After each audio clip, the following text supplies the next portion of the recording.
ব্যবসা, মাছ চাষসহ কত কিছুই না করেছেন, কিন্তু সফল হননি। অবশেষে বেসরকারি একটি উন্নয়ন সংস্থার পরামর্শে শুরু করেন চারা উৎপাদনের কাজ। এরপর আর পেছনে তাকাতে হয়নি আশেকে রাসুল লেবু মিয়াকে।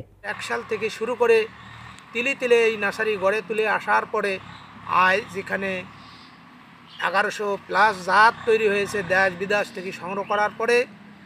নীলফামারী সদর উপজেলার কচুকাটা ইউনিয়নে হাইস্কুল পাড়ায় 2001 সালে আশেকে রাসুল লেবু মিয়া বাড়ির পাশে মাত্র 1 বিঘা জমিতে শুরু করেন ছোট্ট একটি নার্সারি। নিজ সন্তানের নামে নার্সারির নাম দেন এআর মামুন নার্সারি। দুধরাজ, হাড়জোড়া, স্বর্ণ চাপাসহ প্রায় 25 প্রজাতির বিলুপ্ত প্রায় গাছের চারা আছে এখানে। এছাড়াও নার্সারিতে রয়েছে দেশি বিদেশি জাতসহ বর্তমানে 1100 প্রজাতির গাছ। সব মিলিয়ে প্রায় 5 লাখ চারা মজুত রয়েছে লেবু মিয়ার নার্সারিতে। 2001 সালে মাত্র 2 বিঘা জমিতে কাঠের চারা দিয়ে শুরু করে বর্তমানে 1100 প্রজাতির চারা নিয়ে কাজ করতেছি 50 বিঘা জমিতে। দীর্ঘ 23 বছরে লেবু মিয়ার 1 বিঘার নার্সারির পরিধি বেড়ে এখন 50 বিঘা।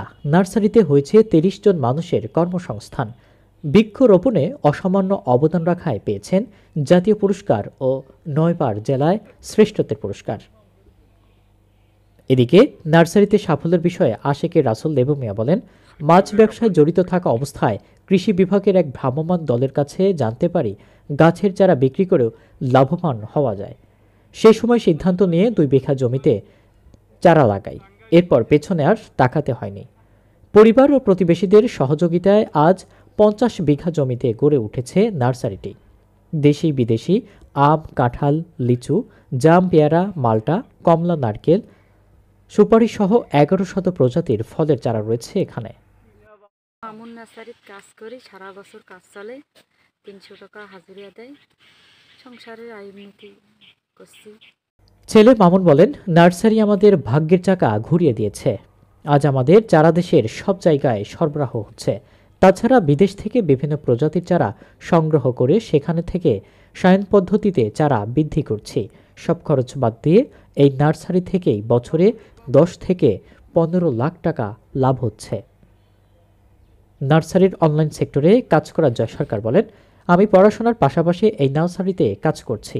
এখান থেকেই যা বেতন পাই তা দিয়েই পড়াশোনা ও সংসারে সাহায্য করি। নার্সারি শুধুমাত্র আমি না, এখানে অনেক মানুষের কর্মসংস্থানও হয়েছে। ঢাকা উত্তরা থেকে চারা কিনতে আসা আলামিন বলেন, এয়ার মামুন নার্সারি বিভিন্ন ভিডিও সোশ্যাল মিডিয়ায় দেখেছি। নার্সারি দেখে খুব ভালো লাগছে। এদের দেখে অনুপ্রাণিত হয়ে সিদ্ধান্ত নিয়েছি নার্সারি করব, তাই ঢাকা থেকে এসেছি চারা গাছ কিনতে। 13 বিঘে বাগান করা সম্পূর্ণ চারা ওনার কাছ থেকে নেওয়া, আর এখন আসছে নতুন নতুন বিভিন্ন জাত সংগ্রহের জন্য আমি মানব। নীলফামারী জেলা কৃষি সম্প্রসারণ অধিদপ্তরের অতিরিক্ত উপপরিচালক আব্দুল আল মামুন বলেন, এয়ার মামুন নার্সারি জেলায় মডেল নার্সারি হিসেবে প্রতিষ্ঠিত হয়েছে। এখানে দেশি বিদেশি প্রচুর চারা গাছের সমারোহ আছে। আমরা তাদের সার্বিকভাবে সাহায্য ও পরামর্শ দিচ্ছি। সীমাবদ্ধ না, আমার মনে হয় যে পুরো উত্তরবঙ্গের একটি মডেল নার্সারি হিসেবে প্রতিষ্ঠিত কৃষি সম্প্রসারণ অধিদপ্তর। নীলফামারী জেলা কৃষি সম্প্রসারণ অধিদপ্তরের অতিরিক্ত উপপরিচালক আব্দুল্লাহ আল মামুন বলেন, এয়ার মামুন নার্সারি জেলায় মডেল নার্সারি হিসেবে প্রতিষ্ঠিত হয়েছে। এখানে দেশি বিদেশি প্রচুর চারা গাছের সমারোহ রয়েছে। আমরা তাদের সার্বিকভাবে সাহায্য ও পরামর্শ দিচ্ছি। ভিডিও প্রতিবেদনে মাহমুদ হাসান, নীলফামারী, ইউনিভার্সাল বিডি।